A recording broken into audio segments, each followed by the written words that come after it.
পোৱা গ'ল যে তেওঁলোকে সব মানে বাংলাদেশী নেশ্যনেলছ হয় আৰু তেওঁলোকে গাঁওবুঢ়া চাৰ্টিফিকেট লৈ পেলাই তেওঁলোকে মানে আধাৰ কাৰ্ডবিলাক ওলাই লয়, লাহে লাহে তেওঁলোকে বাৰ্থ চাৰ্টিফিকেটবিলাক বনাই লয় আৰু সেইবিলাকৰ ভিত্তিত তেওঁলোকে ফেক পাছপৰ্টো পাই যায়। আপোনালোকে গুৱাহাটী পাছপৰ্ট অফিচত যদি যায় তেতিয়া গম পাব যে 100 জন যদি পাছপৰ্ট বনায় মোৰ হিচাপত 80% বাংলাদেশী মুছলমানে হ'ব, কাৰণ 20% জেনুইন মানুহ তাতে পাছপৰ্ট বনাই আছে।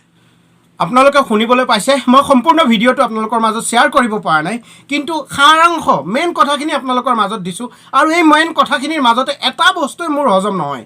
এতিয়া নেকি সি পাৰ্চেণ্টেজ বোলা শব্দটো ব্যৱহাৰ কৰে। অকল মুছলমানেই নেকি 80% মুছলমানেই নেকি পাছপৰ্ট গুৱাহাটী অফিচত বনাই আছে?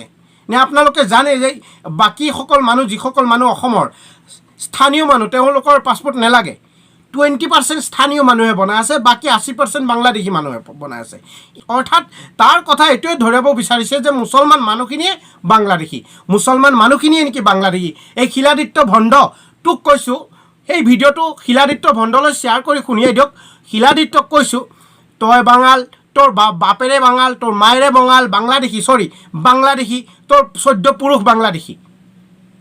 এটা পুলিশ স্টেশনত যায় তেওঁলোকে মেনেজ কৰিব পাছপৰ্ট যথেষ্ট এটা ষ্ট্ৰিক্ট প্ৰক্ৰিয়া, কিন্তু হ'লেও আমাৰ অসমত দেখা গৈছে যে পুলিচৰ লগত এটা ডাঙৰ নেক্সাছ আছে আৰু সেই হিচাপে যিসকল দালাল বাংলাদেশীসকলক মানে সহায় কৰি আছে।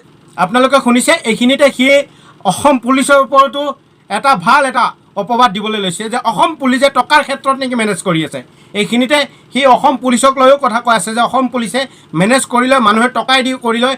বাকী যে মানুহবিলাক এখন পাছপৰ্ট বনাইতে কিমান ডকুমেণ্টছ লগা হয়, এই সকলোখিনি ডকুমেণ্টছ ক'ৰ পৰা পায়? এটা ডাঙৰ কথা হ'ল কি যে মই যিখিনি কথা আপোনালোক ক'লোঁ বা যিটো মেমৰেণ্ডাম মই ফৰেন ছেক্ৰেটাৰী আৰু হোম ছেক্ৰেটাৰীক দিয়া আৰু সকলোৱে কলকাতা হৈ আহি আছে, বাংলাদেশী মূলৰ যিবিলাক মানুহ বঙালী মানুহ, হিন্দু বঙালী মানুহ, সেইসকলে আহি আছে। চেক কৰি চাওক, চৰকাৰে ইয়াৰ ওপৰত তদন্ত কৰক, তদন্ত কৰি পেলাই চাওক কোনসকল মানুহ বিদেশলৈ আহি আছে। বাংলাদেশী যিসকল মানুহ হিন্দু মানুহ, অধিকাংশ হিন্দু মানুহে আহি আছে। এই বিষয়ে তদন্ত কৰি চাওক যে হিন্দু মানুহে বেছি আহি আছে। মুছলমান মানুহে অসমীয়া হৈ অসমত হৈ আৰু অসমীয়াৰ নাগৰিকত্ব লৈ পাছপৰ্ট লৈ বিদেশত অহা মানুহ নায়ে, 2-এটা হ'ব পাৰে। 80% বুলি কোৱাত খং উঠে।